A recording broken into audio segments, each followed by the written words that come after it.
Get to know the current political issues, the real stories behind the headlines. Get interactive.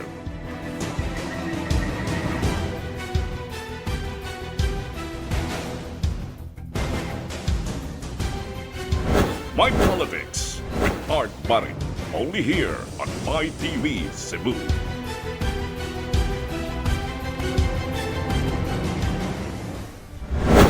Good evening, my dear televiewers. Once again, welcome to our weekly TV show, My Politics. This is your host, Barrit. Our guest this evening is our local heroes as far as our issues and concerns on maritime matters. I-consider sila nga ito ang mga tigbalantay sa ato ang kadagatan. And with the project and with the programs now actually of the government, that we could not compromise food security and marine products for that matter sa ato ang nasod mao may pinakadaghan. But since due to overfishing, due to illegal fishing, so grabe ang pagkawagtang o pagkahanaw sa mga ato ang makita sa atong kadagatan. So, we intentionally invited our guest this evening to share with us ilahang insights and inputs on ilahang programa related to our protection of the marine life and our kadagatan sa ato ang lugar. So, we have guests this evening, representatives or officers of Sea Knights, one of the active NGOs in the city and province of Cebu. And I think they're also outside the province of Cebu. We have here Alpi Pardillo Fernandez, a board of director of Sea Knights, and William Restauro Villaver, Sea Knights Secretary.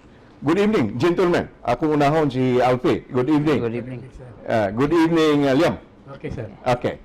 Now, let's start on our discussion. Unsa man ang Sea Knights, as far as Sea Knights is concerned, as an organization. So, pwede na ito i-share to our televiewers, considering taod-taod naman mo nga nagbantay sa ato ang kadagatan. And in fact, you are also involved before with some governmental or non-governmental NGOs nga the same gihapon siya og objectives, the same siya og programa of the Sea Knights. So, could you share with us, Alpi, no, sa ato ang programa, sa ato ang kadagatan, and introduce first the organization to our televiewers. Maayong gabi sa mga televiewers nato, Lokop, Visayas, Pilipinas. Ang Sea Knights, or gitawag na to Knights Stewards of the Sea, is a non-government organization. It's a faith-based, faith-inspired organization which was formed way back 2008. I see. Yeah, but then originally it was way back 2005. The origin was the Talisay City Swimming and Life Saving Association. I see. And then it was only about swimming, life saving, and then there was this, it so happened that the officers were all scuba divers. So, the chief of the barangay, I mean the fish warden of Talisay was my brother. And he told us that there's a reef there, kindly check if there's a window for rehabilitation or for tourism or for development. So, we dived there. So, when we dived, you found out that it's also devastated, something like that? Yeah, something like that. But then eventually the group has emerging another component, which is the diving component, I see. which was called the Sea Knights.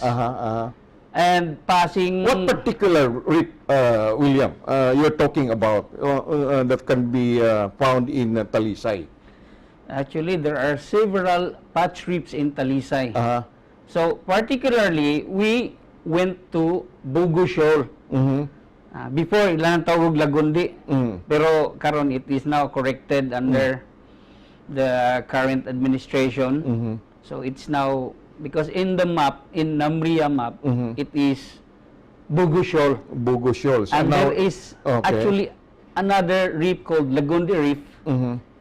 facing Biasong. Mhm. Kining Bugo Shoal facing Poblacion. I see. Oh. In the city of Talisay. Yes, yes. Okay. So, pag dive na mo rito,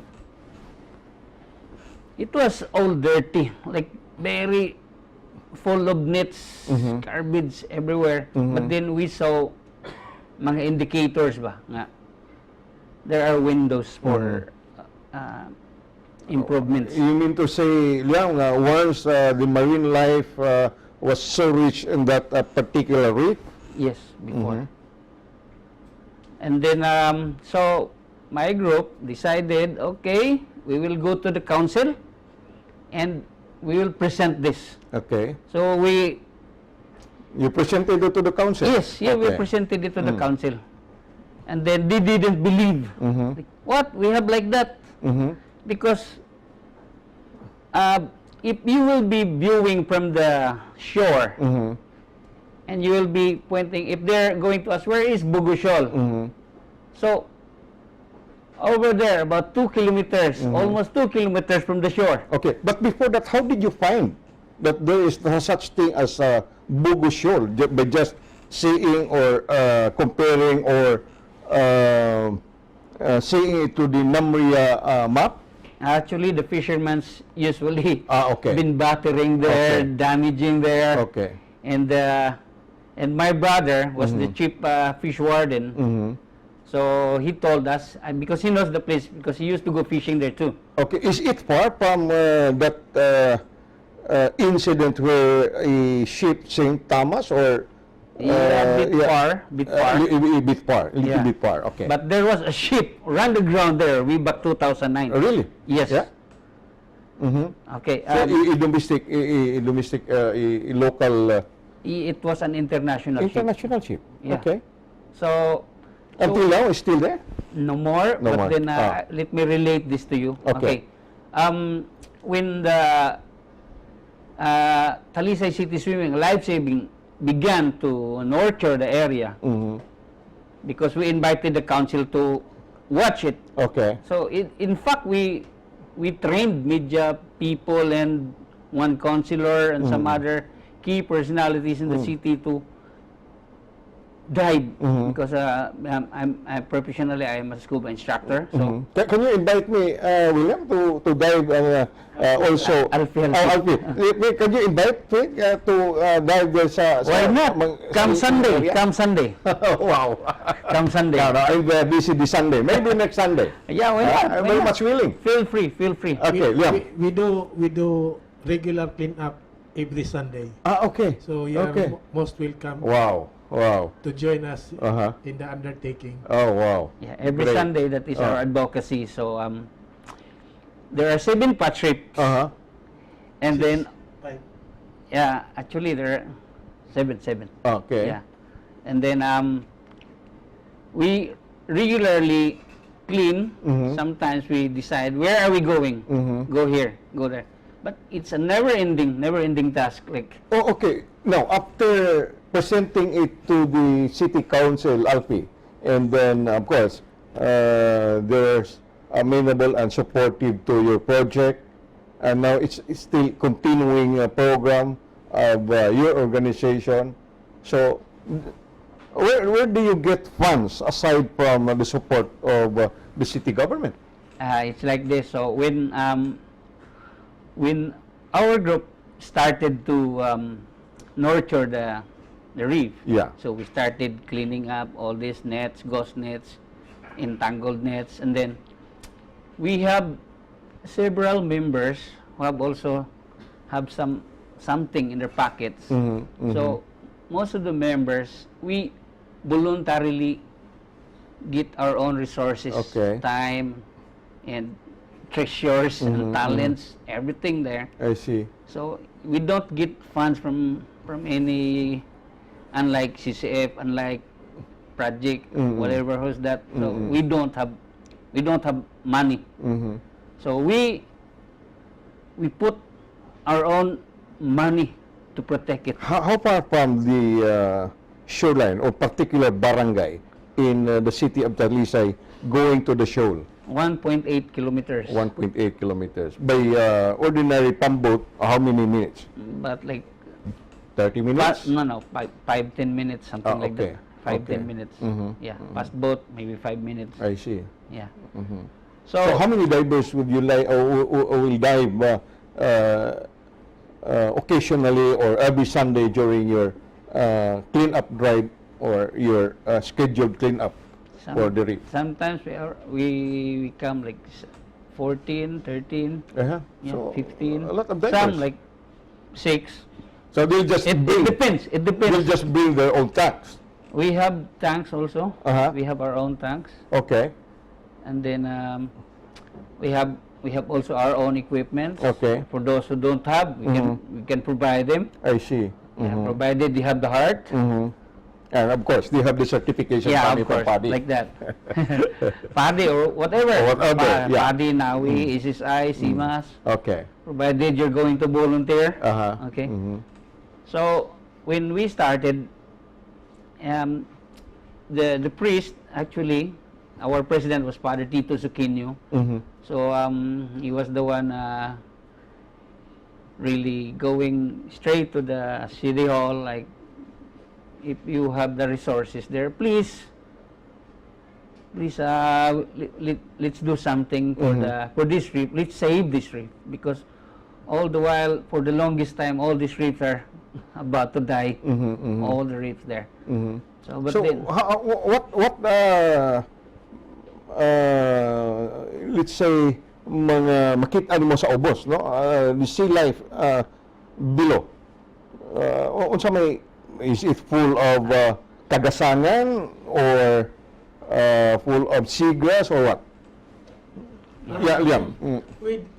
With Bogosio, on my observation, personal observation, because it is a patch reef, on one side, that is on the southern portion, which gets the brunt of the strong current during high tide, we have what we call the encrusting reefs. Okay, So, and this can withstand the strong currents, I see. but on the inner portion, because this already protected, so we can see branching corals, which are kind of sensitive to strong currents because they easily break. And then on the later part, then we also have a mixture already of the encrusting, massive, branching corals.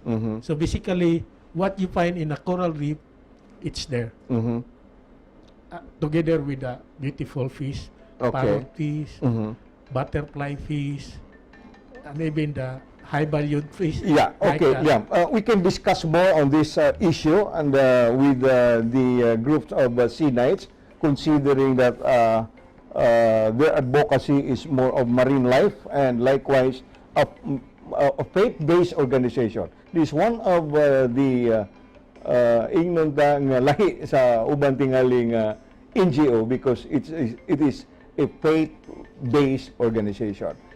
Don't go away after these reminders. Once again, welcome to our weekly TV show, My Politics. This is your host, Art Barrit. Our guest this evening, our guardians of the sea knights, an NGO, which is very much involved on the protection of our marine life and, of course, our seas in the region. And on this, you can watch also us on Sky Cable Channel 30 and also at livestream.com/mytv30/on-air. My televiewers, our guest this evening is they are the members of the Sea Knights, Alfie and William. Liam, may tungod sa faith sa inyong organization as a faith faith-based organization. You mean to say you're involving also the Catholic Church or the priest in the city of Talisay and the neighboring parishes nga appeal og sabwag sa inyong katuyuan? Ang nahitabo maguna na sir kay ang nag-organize po namo mga pari. So include na lang nila ang mga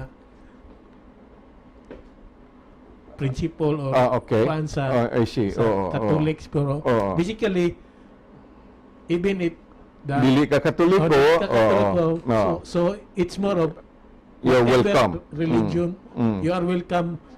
Whatever is your religious belief, for that matter, you are welcome. As As long as you have the heart. You have the heart, You have the passion. the passion Okay. to conserve, to protect the marine environment. And why is it it started in Talisay? Just because your brother Alpi was a former priest warden, or until now is also a priest warden? No, actually, he's retired already. Okay.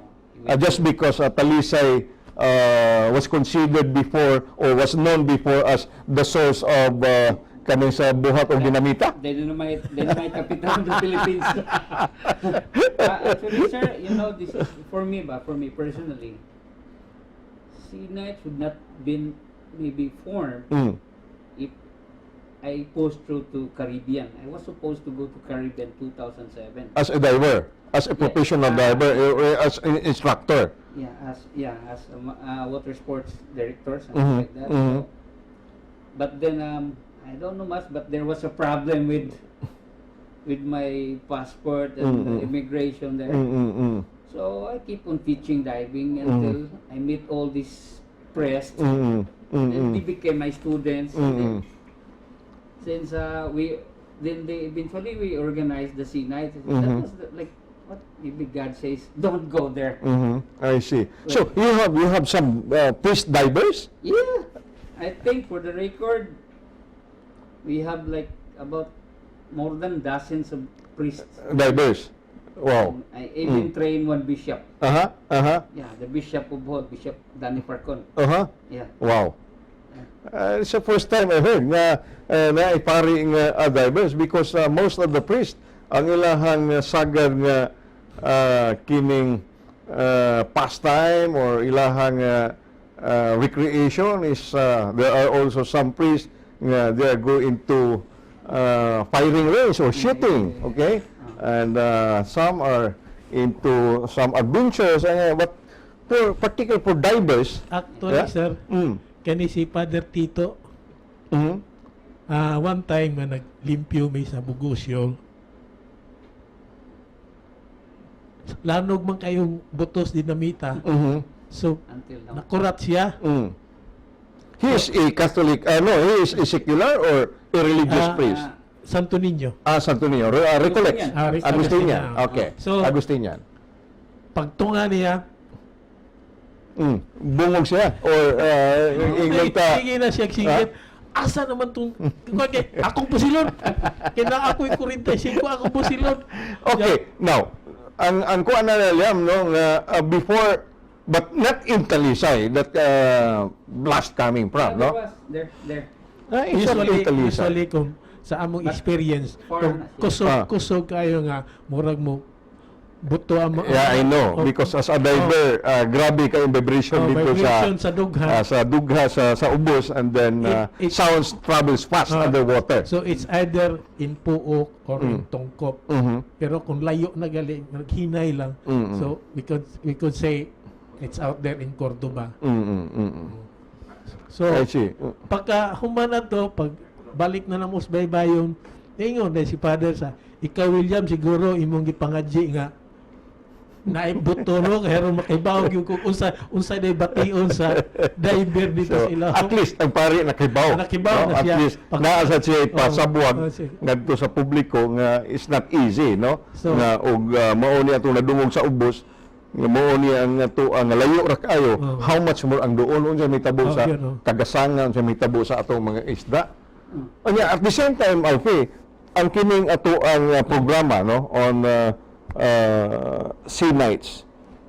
aside from your involvement with the Catholic priests, the religious sector, and the other denominations, also your participation with the Bantay Dagat or yeah. Sir, let me share this one. Coordination. There were a couple of times ng sea nights through the leadership of Father Tito Suquinio. We went to these remote islands here in Bohol, where we do the ecological evangelization. I see. So we go to these islands and together with the local governments there, talking on how important the coral reefs, the fishery, the sustainability, and then usually because these islands here some are longing for mass, because some other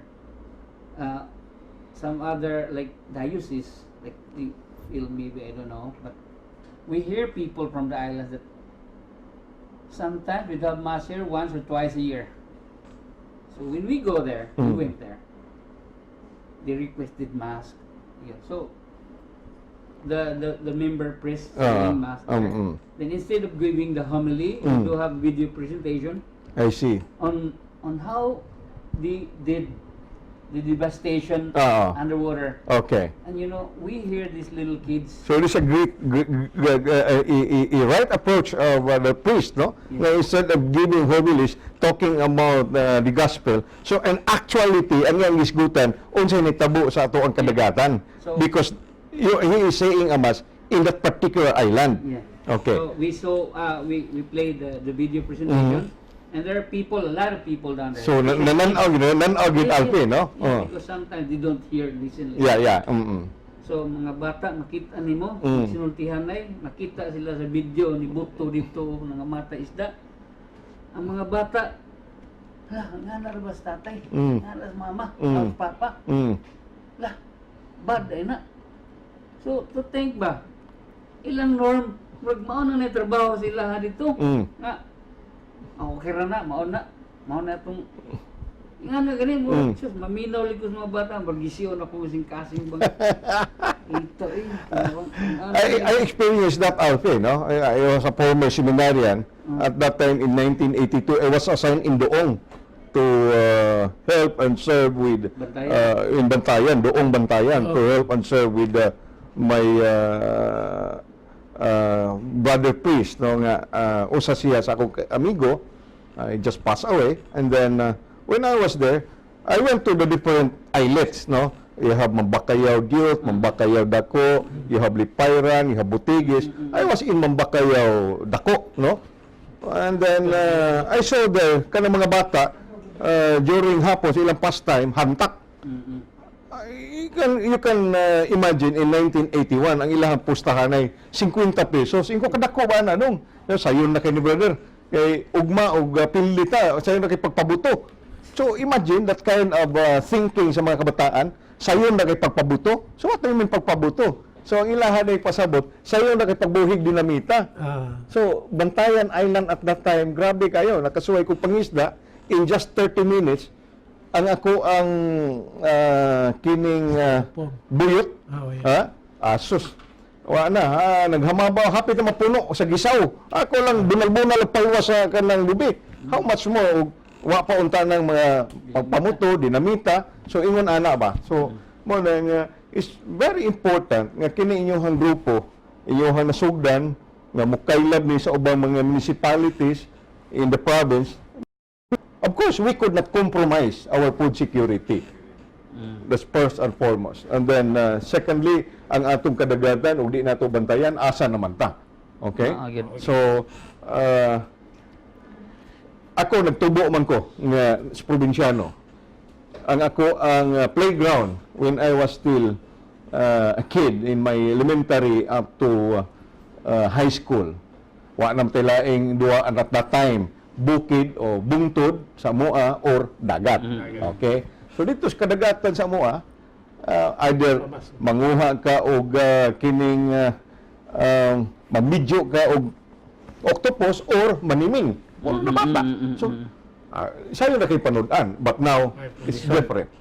So, kana inyong gihimo, I hope, inyong malikturan ang ato ang mga fisher folks, especially the marginalized fisher folks, on how important sa ato ang habitat underwater.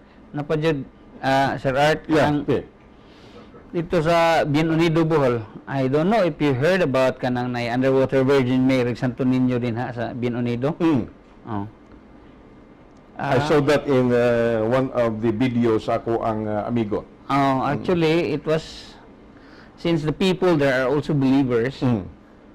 Yeah, sige nagtiro dihan napita. It was purposely placed there.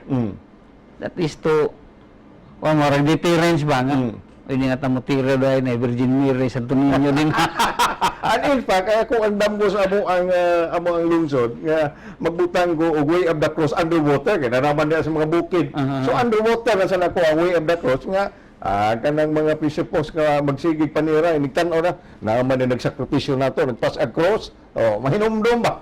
In the same manner sa Art, that is to remind people there, even underwater, there is the presence of our Almighty, the Creator. They have to know it, like, naadid to bisag sa ilawom para kung andyan sila ba nga, sa gyuday na kabililhon ng mga nilalang sa ilawom. Exactly, yes. Mao yun na siyang kuan usa sa mga tumong og tuyo na mo dito, mo adto may mga kaislan. In fact, nakuan na mig Bohol, Cebu, Leyte, di ba? Nang abot-abot na midlog pangimbitar ba kay libre lagi lang ang among mga serbisyo. Kanang kuan, pero kanang say mo dugay na jud kayo nya mo involved nag kuan usahay kamo na lay bahala pud namo. Okay. Now ang ato ang discussion ang ato ang discussion Alfie is centered on the involvement of the local government units. Now, if ever given the chance nga ato aning ihatag ngadto sa ato ang mga local government executives in the province of Cebu and neighboring provinces, would you think nga ato sila magkabig o ato ang mapaabot o mahatag ngadto na, or do you think nga this is acceptable as the case nga inyong nasugdan o natanawan din na sa syudad sa Talisay? We'll discuss we'll have more on the discussion on the issue after this reminder. Once again, for our weekly TV show, My Politics, this is your host, Art Barrit. Our guest this evening is our officers from the Sea Knights. We have here Alfie and William. Yes, atong kanon Alfie, atong i-discuss, ato ang ipunting your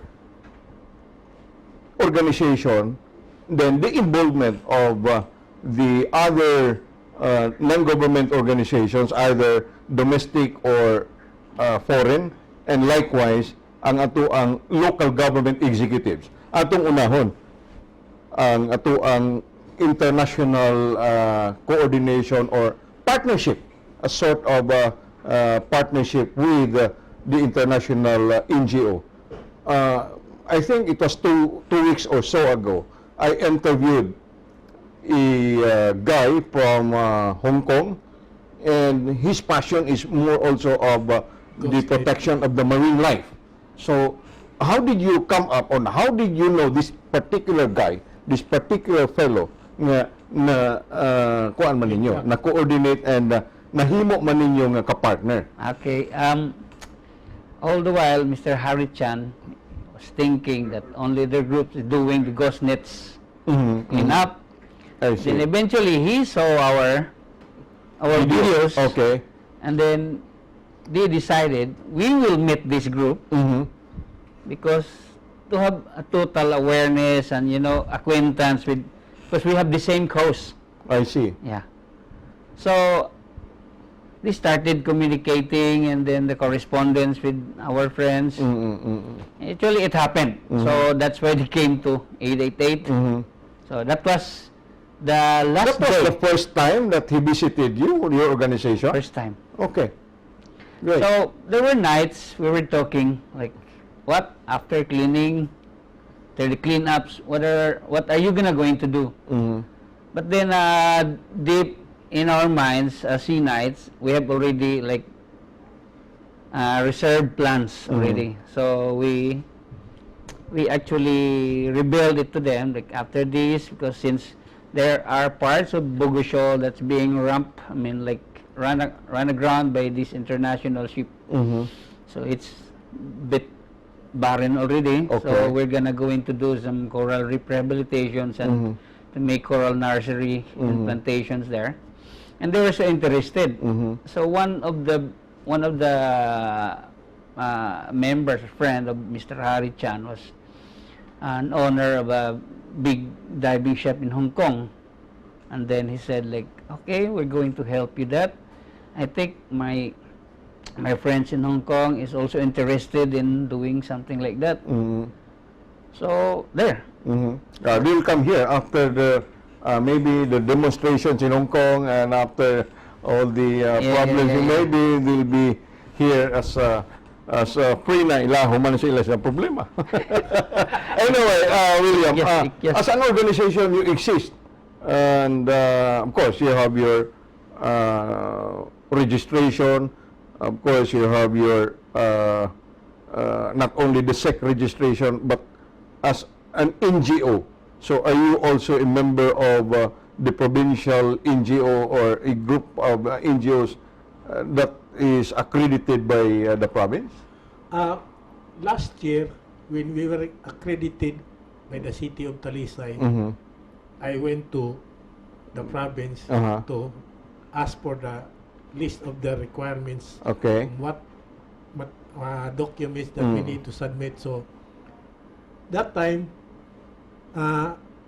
we were still processing our accreditation, and the last item of the requirement for accreditation was I see. accreditation from the city of Talisay. Okay. So we were still processing that one, so we could not do Okay. the processing.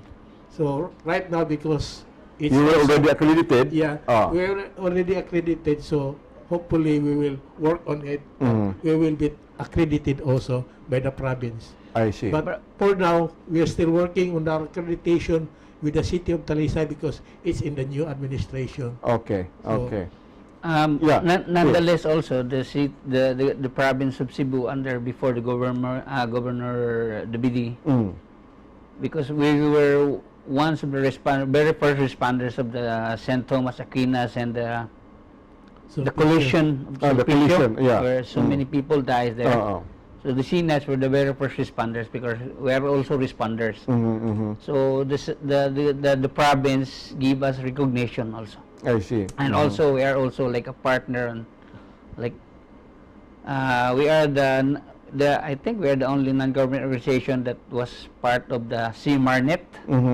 That's the like marine mammals, something like that. I see. So we are given also certificates on that by the province. You as a diver, your accreditation or your license is a master diver or An instructor. an instructor? Yeah. It's just so higher already. Yeah. Okay. Yeah. Yeah. So now with that area wherein kadtong dihay barko nga nasangad, and then the coral reef na grabe kayo iyahang kaguba. So who made that kining issue nga pabayaron tong kuan kadtong barko? Actually, after the incident, the city government of Talisay and some non-government organization, including San Carlos and B4 and DNR, like we formed a composite diving team to assess the damage. Okay. Actually, they come out like $1 million damage like that. But then I believe the ship captain maybe just gave $10,000 US. and then they went away. Okay. So no more. I don't know. Unlike the one that was that incident that happened in Tubataha Reef, Yeah. involving an American ship, no? Yeah. Millions of dollars that were paid by the American government to the Philippine government. Even in Malapasca, when this Bill Ross. Uh-huh. Is a local ship, no? It's a international. International Mexican, also. I think. Uh-huh. Mexican. No, Panamanian. Panamanian, Panamanian, yeah. registered Panamanian vessel, flag okay. Vessel. Okay. Yeah, it was also Mhm. the members of the Seagnats went there to help the rehabilitation there. So that incident in Talisay, just for a matter of $10,000 US. Yeah, because there was a discrepancy on the names there. Mhm. Because I was there when the lawyers of the ship, international ship, came there Mhm. bringing these maps, Mm-hmm. and then they were pointing out Lagoon Reef. Is far from the area. Yeah, because that is the name of the reef. What map is he referring? The Namria, map from Namria. Namria Yeah. or the American map? Namria. Namria. Yeah. Okay. And then, because the ordinance was erroneously named on the first place, because it was named Lagoon Reef, when in fact, in the map, it's called Bogosol. Mm-hmm. Then these divers, they're pointing out Lagoon Reef. We want to dive here. We want to check here. Mm. And then I said, no, here. I said, no, I want to dive here because according to the report, it's Lagoon Reef. Mm. But then I told, no, Bogosol. So there was like a bit argument. I said, don't dive there. We will not dive either there. So officially now, what is the official name? If not Bugosol, is already now is officially Now we're called as changing it, Lagundi. Bogosol. Bugosol, no longer Lagundi. No longer. Actually, Because there's another reef called Lagundi. There's another reef called Lagundi. Yeah. It is Okay. bigger than Bogosol. Bigger than Bugosol. Yeah, But that ship na sangad, Bogosol. Bugosol. Okay. Yes, Liam. so actually, it's way back 1999, the Talisay government made an ordinance Mhm. naming 3 reefs in Talisay. The Pungaton Reef in Tangki, then the Bugosol, which they call as the Lagundi, and then the Makatul Reef in Pook. Mhm. And in the Namria map, there's also the Lagundi Reef, which is just in the mouth of Mananga River. I see. Yeah, so hopefully they are going to declare Lagundi Reef as another marine protected area of Talisay. So there will be now 4 declared marine protected area in Talisay, and the Bugosol will be rightfully called as Lagoon Bugosol because we have the Lagundi Reef. I see. Okay. Now, kamong duha, no, prior to embarking particularly on the project, on the program. So at least you have already the idea coming from the fishing folks in the area. Those areas used to be rich in marine life. Okay? Talisay is shoreline, taas matag shoreline, and then those people in the shoreline are all marginalized fisher folks. So, di na sila moadtuglaw tingali before Yes. than anara managas tungod. Actually, sir, Let me share this. Okay. I grew up there. You grew up in my house is- particular barangay. What particular barangay? Poblacion. Poblacion. My house is just few fathoms away from the ocean, from the sea. Okay. So when I was gaining my knowledge there, Talisay was so abundant with fish and every shells there, crabs, whatever. It's so abundant. Like, if you want to get something to eat there, you can just get it there.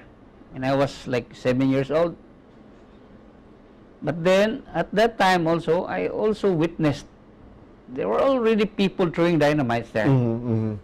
Me, I see. being in my very Just to get an easy money. Yeah. being in my very innocent mind before, I am also happy watching the fish, like feeling groggy, like, and then chasing them like that. That when I grew up, I said, how stupid. Okay, Talisay is not only known for the best lechon in the province, but likewise, ang gandong, the olden, especially the old ones, the old folks, nung which fishing ground? Talisay. Very Okay, rich. now, with our remaining minutes in our discussion, so can you inform and address the public, our televiewers? We'll have to do something to our shoreline or to our seas, just like what you did in Talisay, in order not to compromise the food security. You may have it, William, as your parting statement, and likewise, ikaw, Alvin. Ikaw, ang sa'yo Yeah. nagkasulti. So, as we all know, we have this, I can think it's like the Chinese saying that give man a fish and he will eat for a day. Teach man how to catch fish and he will eat for a lifetime. But now, we still have that teach man, give man a fish and he will eat for a day. But we have to change that part where teach man how to catch fish and he will eat for a lifetime, because there was this super light which is very efficient already. Mhm. In the process, they're already catching all the fish. So it goes like teach man how to catch fish until all fish are gone. So now we come to that part that we really have to teach people how to care, how to manage our natural resources, then future generations have fish to eat. Okay, thanks for that very important message to our televiewers, William. And in behalf of our guest this evening, our officers of Sea Knights, this is your host, Art Barrit, manamilit nilang og umuingon, na samtang mohingos pang ilong sa tao, iyang mga pangandi og tingusbawan way katapusan. Daghang salamat, may gabi.